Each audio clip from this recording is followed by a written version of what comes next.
اعوذ باللہ من الشیطان الرجیم، بسم اللہ الرحمن الرحیم۔ لاکھوں کروڑوں درود و سلام آقا دو جہاں حضرت محمد مصطفیٰ صلی اللہ علیہ وآلہ وسلم اور آپ کی آل پاک پر کہ جنہوں نے تا قیامت اللہ کے ذکر کو بلند کیا۔ میدان جنگ میں حضرت علی اکبر کی شہادت ہو چکی۔ اہل بیت نبوت کے شہید افراد میں سے ایک حضرت قاسم بن حسن رضی اللہ تعالیٰ عنہ بھی ہیں۔ آپ حضرت امام حسن مجتبیٰ رضی اللہ تعالیٰ عنہ کے بیٹے، حضرت امام حسین رضی اللہ تعالیٰ عنہ کے بھتیجے اور ہونے والے داماد تھے۔ آپ کے ساتھ حضرت امام حسین رضی اللہ تعالیٰ عنہ کی لخت جگر حضرت بی بی سکینہ رضی اللہ تعالیٰ عنہ کا مستقبل وابستہ تھا۔ جب آپ اہل بیت نبوت کے افراد یک کے بعد دیگرے شہید ہونا شروع ہو گئے تو حضرت قاسم بن حسن رضی اللہ تعالیٰ عنہ نے بھی میدان جنگ میں جانے کے لیے اپنے چچا حضرت امام حسین رضی اللہ تعالیٰ عنہ سے اجازت طلب کی اور عرض کیا کہ چچا جان، مجھے بھی اجازت مرحمت ہو، میں بھی راہ حق میں سر کٹانے کے لیے بیتاب ہوں۔ حضرت امام حسین رضی اللہ تعالیٰ عنہ نے فرمایا، بیٹے میں تمہیں کس دل سے اجازت دوں؟ تم تو میرے بھائی حسن مجتبیٰ رضی اللہ تعالیٰ عنہ کی نشانی اور یادگار ہو۔ مگر حضرت قاسم رضی اللہ تعالیٰ عنہ نے اصرار کرتے ہوئے کہا کہ چچا جان، خدا کے لیے مجھے ان دشمنوں سے لڑنے کی اجازت دیجیے اور اپنے اوپر نثار ہونے کی سعادت سے محروم مت کیجیے۔ چنانچہ حضرت امام عالی مقام رضی اللہ تعالیٰ عنہ اپنی اشکبار آنکھوں سے اپنے بھتیجے کو سینے سے لگا کر رخصت فرماتے ہیں۔ حضرت قاسم رضی اللہ تعالیٰ عنہ نے میدان جنگ میں خوب شجاعت حیدری کا مظاہرہ کیا اور بے شمار یزیدیوں کو واصل جہنم کیا۔ حمید بن مسلم جو کہ ابن سعد کی فوج میں تھا، حضرت قاسم رضی اللہ تعالیٰ عنہ کے میدان جنگ میں آنے کی منظر کشی یوں کرتا ہے کہ اچانک میدان جنگ میں ایک ایسا خوبصورت لڑکا نکلا کہ اس کا چاند جیسا چہرہ تھا۔ یہ لڑکا قمیض، آزار اور جوتے پہنے اور تلوار ہاتھ میں لیے ہوئے تھا۔ اس کے ایک جوتے غالباً بائیں کا تسمہ ٹوٹا ہوا تھا۔ یہ لڑکا شیر کی مانند بپھرا ہوا آیا اور دشمن پر ٹوٹ پڑا۔ عمر بن آزادی نے سر پر تلوار دے ماری۔ وہ نوجوان چلایا، یا اماں، ہائے چچا جان، اور زمین پر گر پڑا۔ آواز سنتے ہی حضرت امام حسین رضی اللہ تعالیٰ عنہ بپھرے شیر کی طرح عمر بن سعد ازدی پر جھپٹے اور تلوار سے وار کیا۔ عمر بن سعد نے وار کو بازو پر روکا تو اس کا بازو کوہنی سے کٹ کر گر پڑا۔ اس پر وہ چیختا چلاتا فرار ہوا۔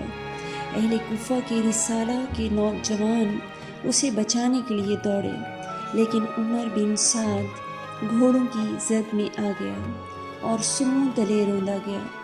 راوی کا بیان ہے کہ جب غبار چھٹ گیا تو میں نے دیکھا کہ حضرت امام حسین رضی اللہ تعالیٰ عنہ لڑکے کے سرہانے کھڑے ہیں اور لڑکا ایڑیاں رگڑ رہا ہے۔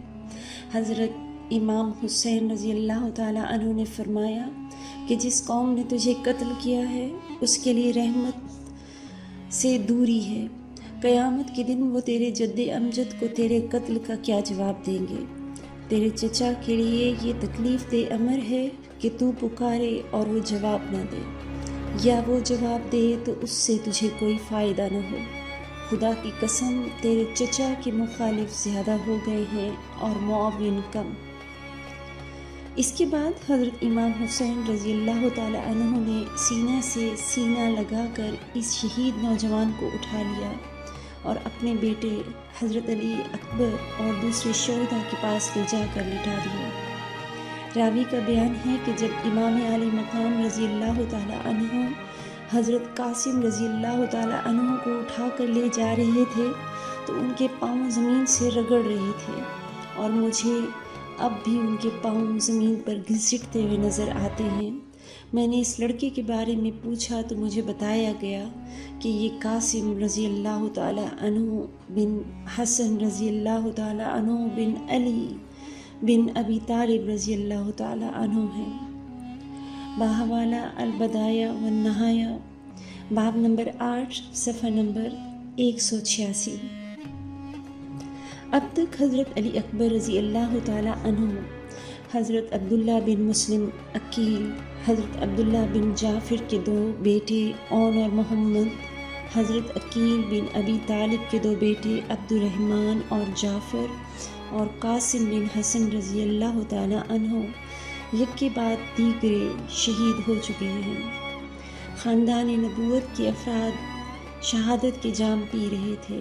حضرت امام حسین رضی اللہ تعالیٰ عنہ اپنے رب کی رضا پر شاکر اپنے خیمے کے دروازے پر بیٹھے تھے۔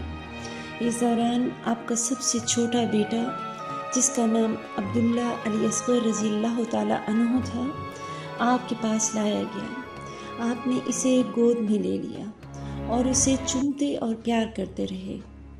پھر آپ اپنے اہل و عیال کو وصیتیں کرنے میں مشغول ہو گئے۔ اسی اثناء میں بنی اسد کے ایک شخص نے، جسے ابن موقد النار کہتے تھے، ایک تیر چلایا اور ننھے علی اصغر کو امام عالی مقام کی گود میں ہلاک کر دیا۔ آپ نے بچے کے خون کا ایک چلو لیا اور آسمان کی طرف اچھال کر فریاد کی، اے میرے رب، اگر تو نے آسمان سے ہماری فتح و نصرت اور اعانت کو روک دیا ہے تو وہی کر جو تیری مصلحت ہو، اور ان ظالموں سے ہمارا انتقام لے۔ بحوالہ البدایہ والنہایہ۔ بعض روایات میں آتا ہے کہ حضرت علی اصغر رضی اللہ تعالیٰ عنہ، جن کا اصلی نام عبداللہ تھا، کی ولادت میدان کربلا میں ہوئی۔ ولادت کے بعد انہیں حضرت امام حسین رضی اللہ تعالیٰ عنہ کے پاس لایا گیا۔ آپ رضی اللہ تعالیٰ عنہ نے بچے کو گود میں لیا اور اس کے کان میں اذان دے رہے تھے کہ اچانک ایک تیر آیا اور بچے کے حلق میں پیوست ہو گیا۔ بچے کی روح اسی وقت پرواز کر گئی۔ آپ رضی اللہ تعالیٰ عنہ نے تیر اس کے حلق سے کھینچ کر نکالا، خون سے چلو بھرا اور اس کے جسم پر مل کر فرمانے لگے، واللہ تو خدا کی نظر میں حضرت صالح علیہ السلام کی اونٹنی سے زیادہ عزیز ہے، اور حضرت محمد مصطفیٰ صلی اللہ علیہ وآلہ وسلم اللہ کی نظر میں حضرت صالح علیہ السلام سے زیادہ افضل ہیں۔ الہی، اگر تو نے ہم سے اپنی نصرت روک لی ہے تو تو وہی کر جس میں بہتری ہے۔ بحوالہ التبرہ، باب نمبر 6، صفحہ نمبر 33۔ بعض دیگر راویوں کا کہنا ہے کہ اس وقت حضرت علی اصغر رضی اللہ تعالیٰ عنہ کی عمر صرف 6 ماہ تھی۔ وہ پیاس سے تڑپ رہے تھے۔ حضرت امام حسین رضی اللہ تعالیٰ عنہ انہیں اٹھا کر لے گئے اور لشکر یزید سے ان کے لیے پانی مانگا، لیکن پانی کی بجائے تیر آیا۔